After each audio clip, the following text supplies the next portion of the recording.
Bismillahirrahmanirrahim. Assalamualaikum warahmatullahi wabarakatuh. Alhamdulillahi rabbil alamin wa bihi nasta'in ala umuri dunya waddin. Sallallahu wa sallama ala sayyidina wa maulana Muhammadin khatamin nabiyyin wa ala alihi wa sahbihi ajma'in. Rabbi shrah li sadri wa yassir li amri wahlul 'uqdatam min lisani yafqahu qawli. Subhanaka la ilma lana illa ma 'allamtana innaka antal alimul hakim. Amma ba'du. Alhamdulillah. Pertama-tama puji syukur kehadirat Allah Subhanahu wa taala, yang mana Allah Subhanahu wa taala masih memberikan kita kesempatan, masih memberikan kita kesehatan, taufik hidayah untuk bisa duduk bersama di rumah daripada rumahnya Allah guna melanjutkan kajian rutinan bulanan kita yang sempat libur dikarenakan bulan suci Ramadan dan bulan Idul Fitri, hari raya. Alhamdulillah, pada kesempatan yang diberikan oleh Allah di malam hari ini kita lanjut kembali kajian rutinan kita. Mudah-mudahan tahun ini akan lebih baik dari tahun kemarin, dan mudah-mudahan tahun ini lebih semangat, lebih berkah, lebih manfaat dari tahun-tahun kemarin. Amin ya rabbal alamin. Masyiral hadirin wal hadirat, jamaah yang dirahmati oleh Allah. Para ulama mengatakan bahwasannya termasuk tanda amal ibadah kita diterima oleh Allah, yaitu adalah ketika selesai ibadah kita lanjutkan dengan ibadah yang lain. Itu tanda ibadah kita diterima oleh Allah Subhanahu wa taala. Kita kan tidak tahu, Pak, kapan ibadah kita diterima oleh Allah. Mana ibadah kita yang diterima, mana yang tidak diterima. Kita tidak tahu. Karena yang menerima ibadah hanya Allah. Berarti yang tahu cuma Allah. Kalau sah, tidak sah, kita tahu. Bisa kita ketahui sah atau tidak sah. Dengan apa? Ya dengan kita belajar, termasuk kajian kita di bulanan ini, belajar bagaimana sholat kita biar sah, bagaimana wudhu kita biar sah. Kita tahu jika kita sudah memenuhi syarat-syarat sholat, rukun-rukun sholat, kita tinggalkan yang membatalkan sholat, sholat kita sah. Yakin 100%. Cuman diterima atau tidak, makbul atau tidak, itu tidak bisa yakin kita. Karena yang tahu cuma Allah. Mungkin diterima, mungkin tidak diterima. Tapi ulama mengatakan termasuk ada tanda-tanda. Jadi syariat memberi kita tanda-tanda bahwasannya amal ibadah yang kita lakukan barusan diterima oleh Allah. Apa itu tandanya? Sebagian ulama mengatakan termasuk tandanya ketika kita selesai dalam satu ibadah, kita melanjutkannya dengan ibadah yang lain. Jadi ibadah melahirkan ibadah. Amal baik melahirkan amal baik. Itu berarti tanda amal baik, ibadah sebelumnya diterima oleh Allah. Ulama mengambil pemahaman ini dari ayat yang berbunyi faida faraghta fansab. Allah mengatakan kepada Nabi, ketika kamu baru selesai ibadah, wahai Muhammad, maka lanjutkan dengan ibadah yang lain. Kita selesai ibadah bulan suci Ramadan. Kita lanjutkan dengan ibadah di bulan Syawal. Nyambung tali silaturahim, menghadiri undangan-undangan kawin kan biasanya begitu ya, ketemu dengan sanak famili, meratkan hubungan keluarga, tetangga, teman. Selesai, udah itu udah selesai. Nah, ayo kita mulai kembali kajian rutinan seperti biasa dengan semangat yang tinggi. Untuk apa? Untuk agar ibadah yang sudah kita lakukan di bulan-bulan kemarin diterima oleh Allah Subhanahu wa taala. Ramadan selesai, hari raya selesai, keluarga udah pulang semua. Yang mudik-mudik sudah balik lagi ke tempatnya. Ya sudah, aktivitas kita, ayo kita lanjutkan. Mulai kembali. Ayo kembali semangat dalam menuntut ilmu agama, mendengarkan syariat baginda Nabi Muhammad sallallahu alaihi wasallam agar ini jadi bukti, jadi dalil bahwasannya ibadah-ibadah kita kemarin diterima oleh Allah Subhanahu wa taala. Amin ya rabbal alamin. Terlebih lagi ibadah kita yang kita sedang laksanakan ini yaitu menuntut ilmu adalah ibadah yang paling mulia. Menuntut ilmu ibadah yang paling mulia. Dengan bukti setan itu lebih takut dengan orang yang paham ilmu daripada orang yang hanya beribadah sholat puasa. Setan itu lebih takut dengan wong yang paham ilmu agama daripada orang yang hanya mangguk-mangguk sujud puasa, baca Quran, tapi tidak paham ilmu agama. Diriwayatkan di dalam salah satu hadis, atau kama qala Nabi, satu rajulun wahidun atau alimun wahid asyaddu ala syaitan min sab'ina abid. Satu orang yang paham agama itu lebih setan tak sukai daripada orang 70 orang yang ahli ibadah tapi tidak paham agama. Kenapa? Makanya kenapa nuntut ilmu itu berat? Karena memang setan tidak suka. Jadi fokus setan itu goda umat Nabi Muhammad untuk tidak mau nuntut ilmu. Tidak usah kita bandingkan dengan maksiat. Tidak usah. Kalau dengan maksiat bisa dibandingkan. Pasti maksiat lebih ramai daripada majelis taklim. Kan begitu. Ada orkesan. Cobalah, tidak mungkin yang hadir cuma 2 saub. Sekampung metu. Ada pasar malam, lalai. Metu kan. Kan begitu. Tidak usah kita bandingkan dengan maksiat. Kita bandingkan dengan amal baik juga. Misalkan kita adakan maulid. Isra Mi'raj, Rejepan misalkan. Acara-acara yang rame. Banyak yang datang. Semangat orang. Walaupun ada juga yang tidak mau datang. Maka itu udah keterlaluan berarti. Kalau yang ke maulid, ke Rejep aja tidak mau datang, apalagi majlis taklim. Tapi ke majlis ilmu tidak sebanyak acara-acara seperti itu. Karena memang setan itu lebih akan menghambat kita menuntut ilmu daripada hadir ke tempat-tempat seperti yang tadi. Sebabnya ketika kita paham ilmu, susah tambah untuk disesatkan oleh setan. Itu. Kayak tadi diriwayatkan dari Nabi Muhammad, satu orang yang paham ilmu agama lebih tidak disukai oleh setan melebihi 70 orang ahli ibadah. Dan orang yang mau duduk di majlis ilmu, Pak, yakinilah itu orang pilihan.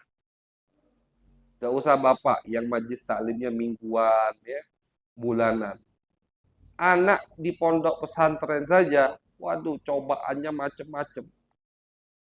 Kadang dari temannya, kadang dari ustadznya, kadang dari bapak ibunya, kadang dari lingkungan sekitarnya.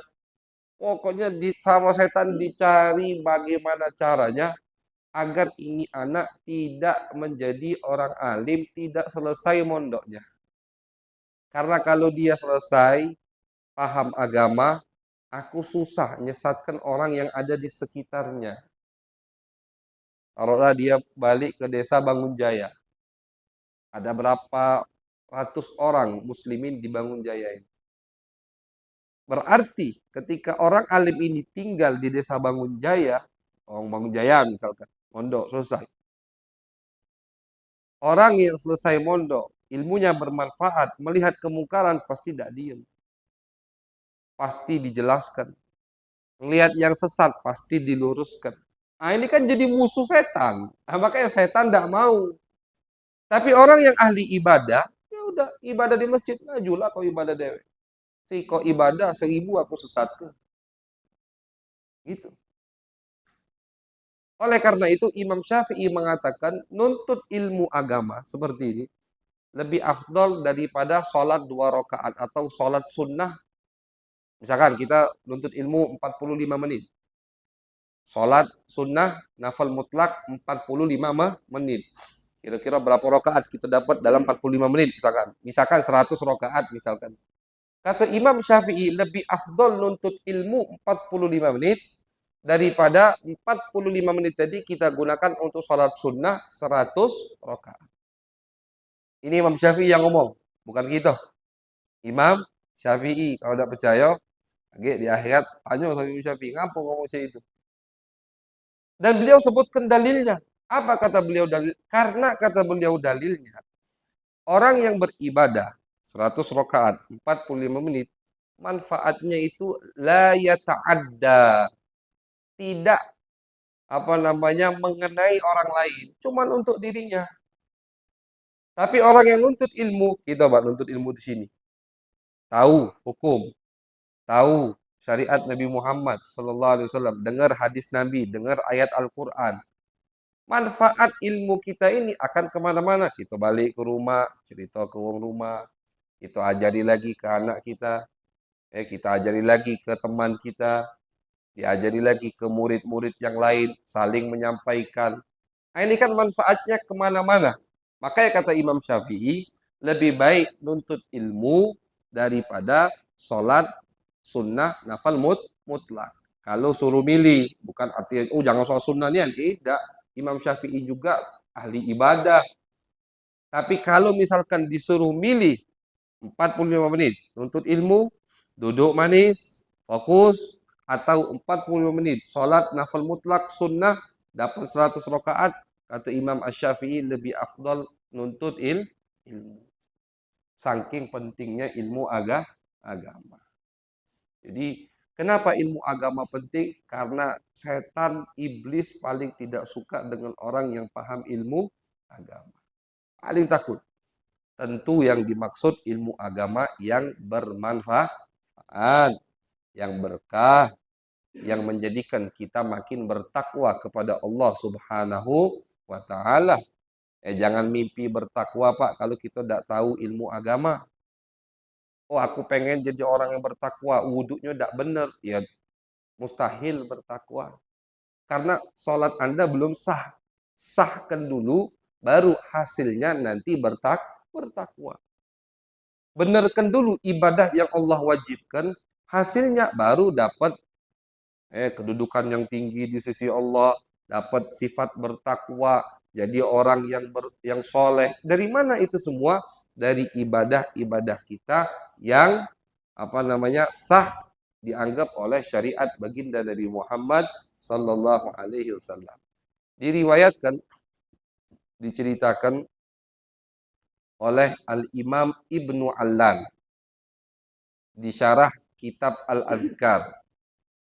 Ada seorang alim namanya panggilannya Ibn Allan. Beliau ini tinggal di Mekah abad 12 Hijriyah. Mazhabnya Syafi'i. Punya kitab namanya Al-Futuhat Ar-Rabbaniyah. Syarah Al-Adhkar, kitab Adhkar kumpulan Imam An-Nawawi. Sengaja kami sebutkan nama kitabnya, pengarangnya siapa, agar kita dengar ceritanya itu percaya. Beliau ini menceritakan, menukil dari Al-Imam Ibnul Jauzi. Nah, jadi ini ulama semua nih. Ibn Allan menukil dari Imam Ibn Jauzi. sama Ibn Allan, ini cerita disebutkan di kitab beliau. Judulnya Al-Futuhat Ar-Rabbaniyah, 4 jilid. Syarah Al-Azkar. Azkar ini punyanya Imam Nawawi. Kumpulan Imam Nawawi. Ibn Allan menceritakan. Nukil dari Ibn Jauzi. Ibn Jauzi mazhabnya Hambali. Kata Ibn Allan, Imam Ibn Jauzi pernah menceritakan bahwasannya suatu malam ada seorang wali Allah, kekasih Allah. Hijab matanya itu dibuka oleh Allah. Ini wali, ini wong, nak masuk masjid. Nak masuk masjid. Pas nak masuk masjid, dia ngeliat setan di pintu masjid. Setan ini ada 2 di pintu masjid ini. Tidak galak masuk ke masjid. Setan tidak bisa masuk ke masjid, tapi ada juga setan yang bisa masuk ke masjid. Jangan dikira setan itu galau-galau tidak bisa masuk ke masjid. Tidak. Setan yang tugasnya bikin kita tidak khusyuk dalam sholat, itu bisa masuk masjid. Kayak Nabi pernah ngomong dalam hadis. Kata Nabi, rapatkan barisan kalian. Karena kalau tidak rapat, kata Nabi, 1 jengkal saja jaraknya akan masuk setan, kata Nabi di situ. Seperti kata Nabi, seekor anak kambing. Kecil, nah nyempil di situ. Ya, kalau kita sholat, di samping kita setan, apa bisa khusyuk? Kan tidak mungkin bisa khusyuk. Nah, jadi ada setan-setan yang memang atas izin Allah bisa masuk ke masjid. Bukan semua setan tapi. Ada setan-setan yang bisa masuk, ada yang tidak bisa masuk. Ini setan 2 ini termasuk yang bisa masuk. Tugasnya, jadi di dalam masjid itu banyak orang lagi ibadah. Banyak orang lagi iktikaf. Ini kan lowongan kerja mereka. Tapi tidak galak masuk. Saling dorong. Kau be yang masuk, kau be yang masuk, kau be. Samo ini orang didengar omongan setan tadi. 2 setan ini tidak mau masuk. Padahal mangsa di dalam masjid banyak, mangsa empuk ini. Ada yang lagi baca Quran, ada yang lagi sholat, ada yang lagi ruku, ada yang lagi sujud. Ini bisa digoda untuk tidak khusyuk. Tapi 2 setan ini tidak berani masuk. Padahal dia punya izin untuk masuk. Saling dorong, kau be masuk, kau be. Ternyata kata ini orang yang ditakuti sama setan, aku tidak mau masuk situ. Ngapa kau udah gak masuk? Kau tahulah alasannya, kata kawannya. Itu nah. Aku takut sama yang lagi tidur itu.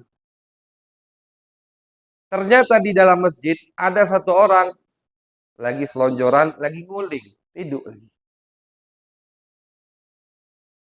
Kata Al-Imam Ibn Allan, setan tadi bukan takut ke yang lagi sholat, bukan takut ke orang yang lagi baca Al-Quran, tapi takut ke orang yang lagi tidur.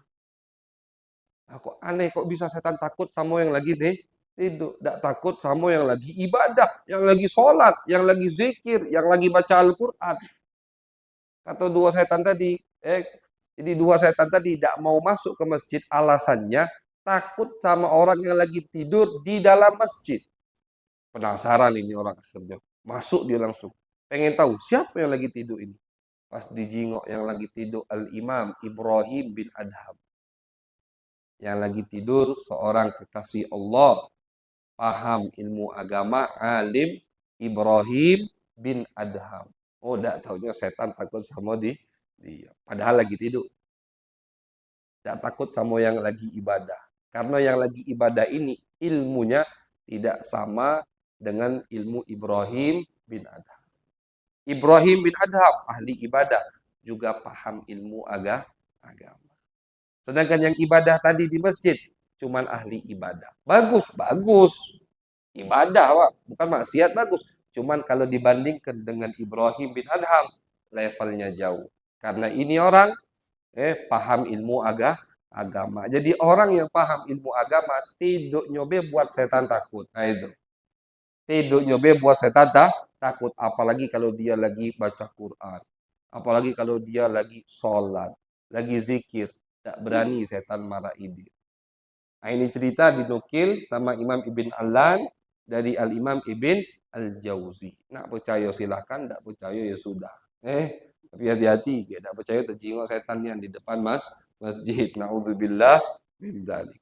Jadi ini salah satu dalil, salah satu bukti kalau kita mau sebutkan dalil yang lain, bukti yang lain, betapa pentingnya menuntut ilmu agama, ya tidak bakal selesai berbulan-bulan.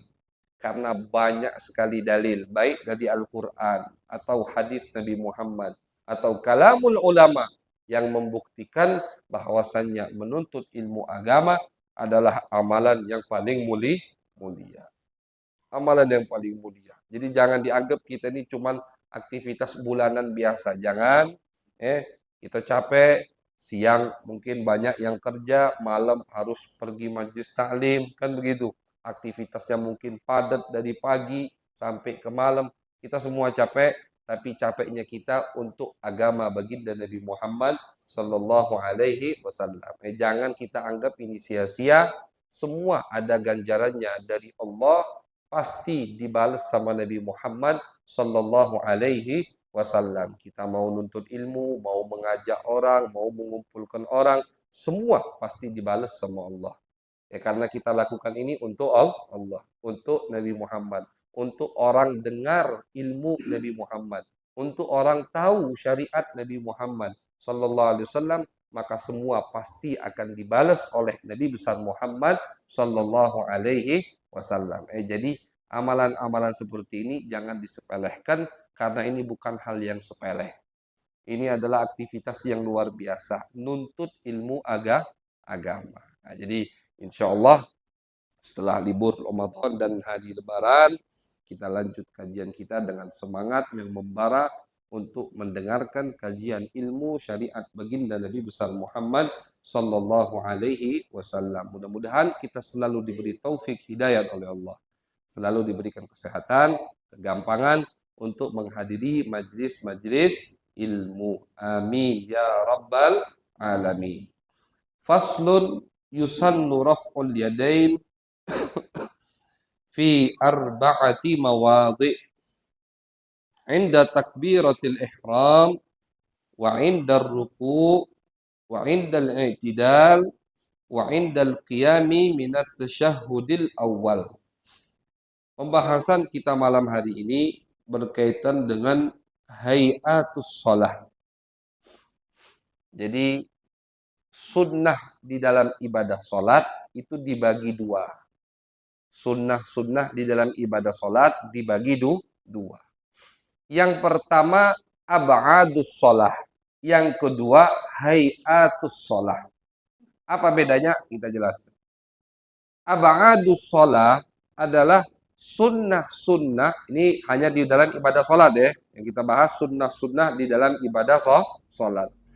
Ab'adus sholah adalah sunnah-sunnah yang kalau kita tinggalkan, kita dianjurkan, disunnahkan lagi untuk sujud sahwi. Untuk sujud sahwi. Kita meninggalkan ini sunnah. Ketika kita meninggalkan sunnah tersebut, maka kita disunnahkan lagi untuk sujud sahwi. Sujud yang sebelum salam. Itu namanya sujud sahwi. Sujud, jadi habis tahiyat, sujud, habis sujud duduk, sujud lagi, duduk lagi, langsung salam. Namanya sujudus sahwi. Sujud sahwi ini penyebabnya karena kita meninggalkan sunnah yang ab'adus sholat. Contohnya kunut di sholat subuh untuk mazhab Imam Asy-Syafi'i. Contohnya tahiyat pertama atau tasyahud pertama. Itu kan sunnah, bukan wajib. Ada orang lupa misalkan, lupa tahiyat pertama. Di rakaat kedua dari sujud langsung naik ke rakaat ketiga. Makmumnya subhanallah, subhanallah. Ya kalau imam sudah berdiri mantap, tidak usah subhanallah lagi. Karena kalau imamnya spontan, sudah lebih dari ruku posisinya. Jadi imam dari sujud, Allah, posisinya udah di atas ruku. Kita subhanallah, subhanallah, sehingga imam tadi terkejut, spontan duduk lagi. bisa membatalkan sholat. Ini sudah. Kalau imam sudah posisinya lebih dari ruku, mendekati qiyam, berdiri, jangan direpotkan lagi. Karena tahiyat pertama hukumnya sunnah. Sedangkan kalau kita sudah berada di satu rukun, kemudian kembali ke rukun sebelumnya, itu kayak kita nambahi rukun. Nambahi rukun sengaja batal sholatnya. Kalau kita udah tegak, sudah tegak kita duduk lagi. Habisnya tegak lagi. Kan nambahi rukun. Qiyam. Sedangkan qiyam itu di sholat ya kalau sholatnya 4 rakaat cuma 4. Ini jadi 5. Nah, batal sholat. Nah, makanya ketika imam lupa tahiyat pertama, posisinya sudah di atas ruku, maka tidak perlu kita terus-terus ucapkan subhanallah. Cukup imam tahu dia lupa. Biar apa? Biar nanti sebelum salam dia sujud sahwi. Nah, jadi ab'adus sholat adalah jenis sunnah di dalam sholat yang kalau ditinggalkan kita sunnah untuk sujud sahwi. Sedangkan bagian sunnah yang kedua yaitu hayatus sholat. Hayatus sholat adalah sunnah-sunnah yang ketika kita tinggalkan tidak disunnahkan untuk sujud sahwi. Itu namanya hayatus sholat. Apa saja? Ini ada salah satunya yang akan kita bahas malam hari ini, yaitu raf'ul yadain. Sunnah mengangkat tangan. Fi arba'ati mawadhi. Di dalam ibadah sholat kita ada 4 tempat, yang di 4 tempat tersebut kita sunnah mengangkat tangan. Angkat tangan. Yang pertama, inda takbiratil ihram. Ketika takbiratul ihram. Ustadz, bukannya kemarin misalkan ada yang bertanya berapa bulan yang lalu takbiratul ihram itu rukun sholat. Takbirnya yang rukun. Ucapan Allahu Akbarnya yang rukun. Tapi ngangkat tangan ketika mengucapkan takbir bukan rukun. Hukumnya sunnah. Jadi misalkan ada orang sholat, tangannya udah diangkat. Ini betul. Allahu Akbar. Sah tidak sholatnya? Sah. Tangannya tidak digerakkan sama sekali. Sah tidak sholatnya? Sah. Karena rukun sholat itu mengucapkan takbiratul ihram atau mengucapkan Allahu Akbar. Itu rukun. Harus pintu untuk masuk dalam ibadah sholat. Tapi mengangkat tangan ketika mengucapkan takbiratul ihram hukumnya sunnah. Tidak wajib, sunnah. Bahkan sunnahnya hayat. Artinya ketika kita lupa atau kita tinggalkan, tidak disunnahkan kita untuk sujud sahwi. Takbir ketika mengangkat tangan ketika mengucapkan takbir, ya cuma tetap sunnahnya ngangkat tangan seperti yang diriwayatkan oleh sahabat dari baginda Nabi Muhammad sallallahu alaihi wasallam. Kapan mengangkat tangannya? Ketika takbir, ketika ngucap Allah, angkat tangan gitu. Jadi ketika mengucapkan takbir, di situ kita mulai mengangkat tangan. Allahu Akbar. Selesai. Jadi takbirnya selesai, gerakan mengangkat tangannya juga selesai. Salah kalau, atau bukan salah ya, maksudnya bukan sunnah ketika ada orang yang angkat tangan dulu baru takbir. Angkat tangan dulu baru takbir. Allah, salah, bukan sunnah itu. Tidak haram ya, tidak haram, tidak batalkan sholat, tidak, tapi tidak sunnah. Jadi dia angkat tangan, Allah. Nah, jadi tangannya udah diangkat dulu, baru Allah. Salah. Yang tepat itu ketika kita mau ngangkat tangan, berbarengan dengan tangan diangkat, kita mulai mengucapkan takbir. Allahu Akbar. Nah, itu sunnahnya. Kata Imam An-Nawawi Al-Bantani ketika mencarahi bagian ini, kata beliau, walaupun terkadang Ini banyak diamalkan sama orang, banyak orang salah ini kata beliau, termasuk kesalahan yang fatal atau yang lumrah yang banyak dilakukan oleh banyak orang. Ketika mengangkat tangan tapi belum mengucapkan takbir. Jadi dia udah mulai angkat tangan padahal takbir belum dia ucapkan. Nah, jadi kata Imam An-Nawawi yang tepat itu ketika kita mengangkat tangan mulai di situ takbir. Kapan selesai takbir? Selesai kita mengangkat tangan. Jadi Allahu Akbar. Jadi mulut selesai, ngangkat tangan posisi juga sudah selesai. Itu sunnahnya. Dan ini hayatus sholat. Sunnah mengangkat tangan ketika takbiratul ihram adalah sunnah yang kalau ditinggalkan tidak perlu untuk sujud sahwi. Tidak perlu. Maksa untuk sujud sahwi, batal sholatnya. Karena nambah-nambahi syariat Nabi besar Muhammad Sallallahu Alaihi Wasallam. Nah, kemudian yang kedua, indar ruku. Itu yang pertama tadi. Yang kedua, indar ruku ketika kita mau ruku. Ketika mau ruku, sunnah untuk mengangkat tangan.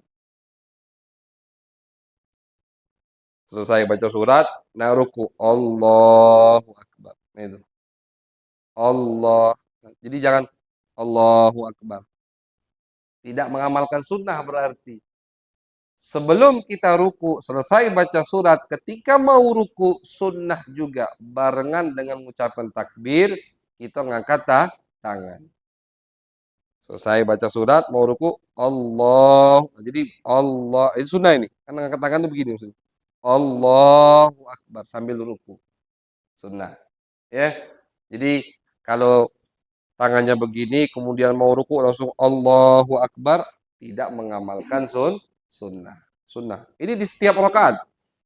Di setiap rakaat, rakaat pertama, kedua, ketiga, keempat, sunnah ngangkat tangan ketika mau ruku. Mengucapkan takbirnya juga sunnah. Kalau takbiratul ihram rukun. Takbiratul ihram rukun. Cuma satu takbir yang rukun itu takbiratul ihram. Ketika kita mau sholat, itu rukun. Selain takbiratul ihram, takbir di awal sholat itu bukan rukun. Artinya begini, misalkan ada orang dari selesai baca surat, pengen ruku, diem. Tangannya udah gerak, mulutnya udah gerak, misalkan. Langsung ruku, sah tak sholat? Sah. Karena mengangkat tangan ketika mau ruku hukumnya sunnah, mengucapkan takbir ketika mau ruku hukumnya juga sunnah. Itu dengan nama lain dinamakan sama ulama takbiratul intiqal. Jadi takbir ada dua. Ada takbiratul ihram, ada takbiratul intiqal. Takbiratul ihram, takbir yang diucapkan ketika kita mau sholat. Namanya takbiratul ihram. Takbiratul intiqal adalah takbir yang sunnah untuk diucapkan ketika kita mau pindah dari satu rukun ke rukun yang lain. Itu namanya takbiratul intiqal. Intiqal itu artinya pindah. Jadi pindah dari rukun ke rukun yang lain, sunnah kita mengucapkan takbir. Ya, dari qiyam, dari berdiri ke ruku. Allahu Akbar. Pindah kan? Nah, cuman kalau dari ruku ke i'tidal, dari Nabi bukan takbir. Sami Allahu liman hamidah. Dari i'tidal ke sujud. Allahu Akbar. Duduk. Allahu Akbar. Sujud lagi. Allahu Akbar. Dari sujud kedua naik ke atas lagi qiyam. Allahu Akbar. Ini semua namanya takbiratul intiqal. Takbir diucapkan untuk berpindah dari satu rukun ke rukun yang lain. Hukumnya sunnah juga. Termasuk hayat juga. Artinya kalau ditinggalkan tidak sunnah untuk sujud sahwi. Nah, jadi sunnah mengangkat tangan yang kedua yaitu ketika kita mau ruku. Mau ruku sunnah angkat tangan. Allahu Akbar. Kemudian yang ketiga wa indal i'tidal. Ketika kita mau i'tidal sambil badan diangkat, sambil tangan diangkat. Sami Allahu liman hamidah. Tangan juga diangkat. Ya pokoknya Pak, dapat sunnahnya itu telapak tangan ngadep ke kiblat. Tidak harus telunjuk ini nyentuh kuping kita, tidak mesti. Yang penting biar dapat sunnah, telapak tangan ngadep ke kiblat. Allahu Akbar. Standar be. Nggak usah tinggi-tinggi, kena main poli kan begitu. Ya standar be jadi Allahu Akbar begitu. Jangan terlalu tinggi, jangan begini juga. Kalau perempuan beda, ya, agak sedikit dijepit kalau perempuan. Kalau laki-laki agak lebar. Pokoknya telapak tangan menghadap kiblat sudah dapat sunnah. Nah, jadi sunnah mengangkat tangan yang ketiga ketika kita dari ruku mau i'tidal. Dari ruku mau i'tidal. Selesai ruku baca subhana rabbiyal azim wa bihamdi 3 kali. Kemudian kita mau i'tidal, sami Allah, tangannya diangkat, sami Allahu liman hamidah. Baru baca Rabbana lakal hamd. Kemudian yang keempat, yang terakhir, sunnah mengangkat tangan indal qiyam minat tasyahudil awal. Ketika kita mau berdiri ke rakaat ketiga, selesai dari tasyahud pertama. Jadi selesai tasyahud pertama, di rakaat kedua kan ada tasyahud pertama atau tahiyat pertama. Selesai, udah sholawat, mau naik ke rakaat ketiga. Nah, ketika mau naik ke rakaat ketiga ini, Allahu Akbar. Sunnah untuk mengangkat tangan. Selain ke rakaat ketiga dari sujud kedua, mau naik berdiri ke rakaat berikutnya, tidak disunnahkan mengangkat tangan. Sujud kedua dari rakaat pertama. Sujud kedua, mau naik ke rakaat kedua. Kan begitu? Allahu Akbar. Udah, jangan diangkat tangan, langsung posisikan ke perut. Rakaat kedua, selesai tasyahud pertama, mau naik ke rakaat ketiga. Nah, di situ baru sunnah untuk mengangkat tangan. Allahu Akbar. Gitu. Sunnah angkat tangan. Rakaat ketiga, mau naik ke rakaat keempat. Kalau sholat isya, tidak disunnahkan angkat tangan. Nah, jadi sunnah ngangkat tangan itu kalau kapan di rakaat kedua ketika selesai tasyahud pertama, mau naik ke rakaat ketiga, di situ disunnahkan takbir, mengucapkan takbir intiqal berbarengan dengan mengangkat tangan. Nah, jadi cuma 4 tempat sunnah untuk mengangkat tangan. Yang pertama takbiratul ihram, yang kedua ketika mau ruku, yang ketiga ketika mau i'tidal, yang keempat ketika mau naik ke rakaat ketiga. Dari tasyahud pertama mau bangun ke rakaat ketiga, sunnah untuk mengangkat tangan. Ini 4 tempat yang disunnahkan untuk kita mengangkat tangan. Dan sekali lagi, mengangkat tangan di 4 tempat ini adalah hayatus sholah. Sunnah yang kalau ditinggalkan tidak sunnah untuk sujud sahwi. Jadi sunnah yang kalau kita tinggalkan tidak sunnah untuk sujud sahwi. Artinya sudah. Cuman seperti yang sering kita sampaikan, jangan sekali-sekali kita nyepelehkan sunnah Nabi Muhammad sallallahu alaihi wasallam. Kita lupa untuk mengamalkannya, ya sudah. Karena udah lupa, udah lewat, udah dalam. Cuman jangan sampai kita sepelehkan. Kadang ada orang itu biar hatinya lemah untuk mengenakkan hatinya, akhirnya dia sepelehkan. Sunnah juga itu. Nah, hati-hati. Jangan sampai terlintas pikiran seperti itu di benak kita.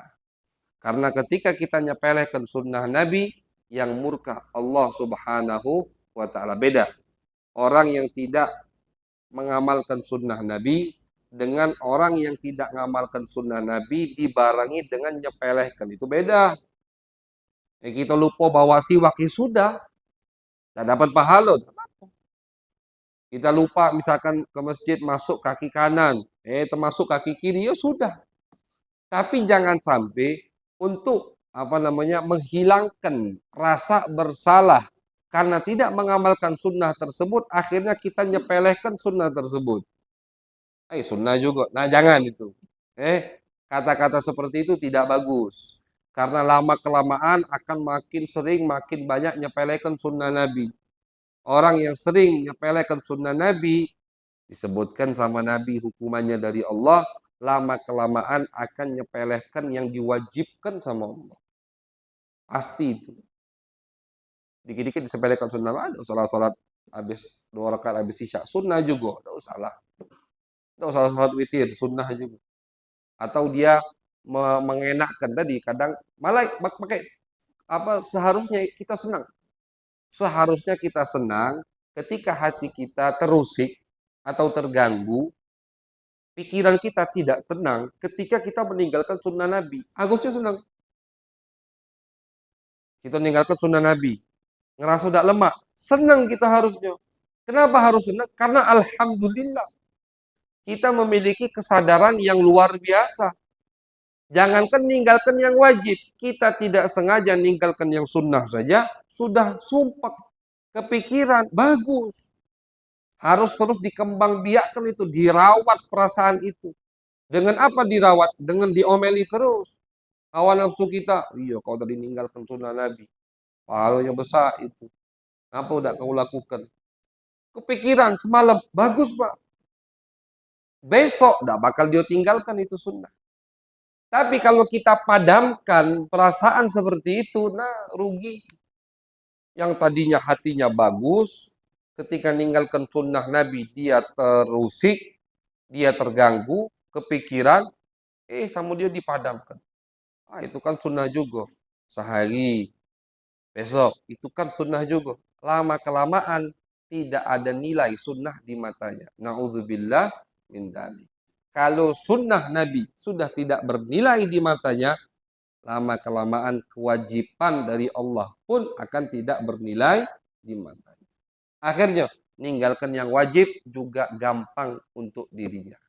Tapi kalau ada orang yang terusik meninggalkan sunnah, bayangkan bagaimana ketika dia tidak sengaja meninggalkan yang wajib. Ada wong, ketiduran, tidak sempat sholat witir, kepikiran seharian. Nah ini bayangkan kalau dia ketinggalan atau ketiduran tidak sholat subuh. Karena itu logikanya begitu. Tapi kalau ada orang yang biasa meninggalkan sholat witir, tinggal terus biasa. Sunnah Nabi, lama kelamaan terbiasa meninggalkan sholat subuh. Ini hukuman dari Allah. Kebiasaan nyepelekan sunnah, lama kelamaan akan kebiasaan nyepelekan yang wajib. Kalau sudah yang wajib dia sepelehkan, ya sudah. Berarti semua amalan dia sepelehkan. Na'udzubillah min dzalik. Mudah-mudahan kita bisa mendapatkan ilmu yang berkah, ilmu yang bermanfaat. Apa yang kita dengarkan insya Allah memberikan pencerahan untuk kita, sehingga makin hari kita makin jadi orang yang baik, makin jadi kekasih Allah Subhanahu wa ta'ala, makin dekat dengan Allah, makin dekat dengan Nabi Muhammad sallallahu alaihi wasallam. Amin ya rabbal alamin. Sebelum kami tutup, seperti yang tadi disampaikan, bahwasanya insya Allah kajian kita ini 8.15 atau 8.20 sudah kita mulai. Karena kami dari Palembang jam 4 sore, Bang. Jam 4 sore kami sudah jalan dari Palembang karena ada kajian ba'da maghrib di Desa Senuro. Masjid apa tadi itu? Masjid At-Taqwa. Di Desa Senuro, Masjid At-Taqwa. Jadi tidak telat insya Allah sampai ke Desa Bangun Jaya. Dari Senuro ke Bangun Jaya karena jalannya Masya Allah bagus nian. Jadi agak lama dari itu. Mulus jalan dari Senuro ke sini. Jarak seharusnya tempuh 5 menit jadi 15 menit. Nah, jadi insya Allah tidak telat, apalagi maghribnya cepat sekarang. Maghrib jam 6 lewat 4 menit atau lewat 3 menit. Isyaknya 7 lewat 14 menit. Nah, kajian kami di sana, kami itu dari Palembang biasanya 2 jam tuh lah kalau dari Palembang ke sini. Nah, jadi tadi kami metu jam 4 tepat. Sampai ke Desa Senuro 10 menit sebelum maghrib. Sudah di masjid. Sholat maghrib langsung kajian. Azan isya, stop kajiannya. Selesai. Sama 45 menit. Kami samakan 45 menit. Ada satu dua yang bertanya, selesai langsung sholat isya. Dari sholat isya langsung selesai sholat isya langsung jalan ke sini kami. Jadi tidak mampir-mampir ke rumah wong dulu, tidak. Dari masjid langsung jalan ke Masjid Al-Falah Desa Bangunjaya. Nah, jadi kalau sholat isya selesainya setengah 8, perjalanan itu kurang lebih bisa jam 8 sudah di sini. Nah, makanya minta tolong ke jamaah usahakan yang dari desa-desa tetangga dipercepat datangnya. Isya kan cepat sekarang, maghrib cepat, isya aja cepat. Makanya kita mulainya juga lebih cepat. Insya Allah 8.15, 8.20 tank sudah mulai kajian. Sehingga jam 9, 9.05 sudah selesai ditutup. Karena kamu lemak balik di sinilah. Kami ke Palembang masih. 2 jam lagi. Jadi pasti ujung-ujungnya nyampe rumah itu setengah 12 malam. Betul dari jam 4 sore. Makanya kami bawa murid, bawa supir, juga kerja. Besok ngajar, ada yang masih kuliah, ada yang udah guru. Begitu pagi besok harus ngajar lagi sudah. Makanya mohon kerjasamanya untuk dipercepat datang. Karena kami maghrib sudah di Seluro, patokannya setelah isya paling telat setengah jam kajian kita atau 30-40 menit setelah azan isya kajian di Desa Bangunjaya sudah mulai ya. Jadi mohon kerjasamanya untuk dipercepat datangnya. Ya, jadi kajian tetap 8.15, 8.20 walaupun baru datang satu sop kita mulai. Karena tadi biar kita makin disiplin. Ya, orang yang disiplin dicintai sama Nabi Muhammad Sallallahu Alaihi Wasallam karena Nabi Muhammad orangnya sangat disiplin. Mudah-mudahan kita bisa mendapatkan kecintaan baginda Nabi Muhammad Sallallahu Alaihi Wasallam. Amin ya Rabbal Alamin. Sallallahu Alaihi Muhammad wa ala alihi sahbihi wa baraka wasallam. Walhamdulillahi Rabbil Alamin. Jatuh di ada yang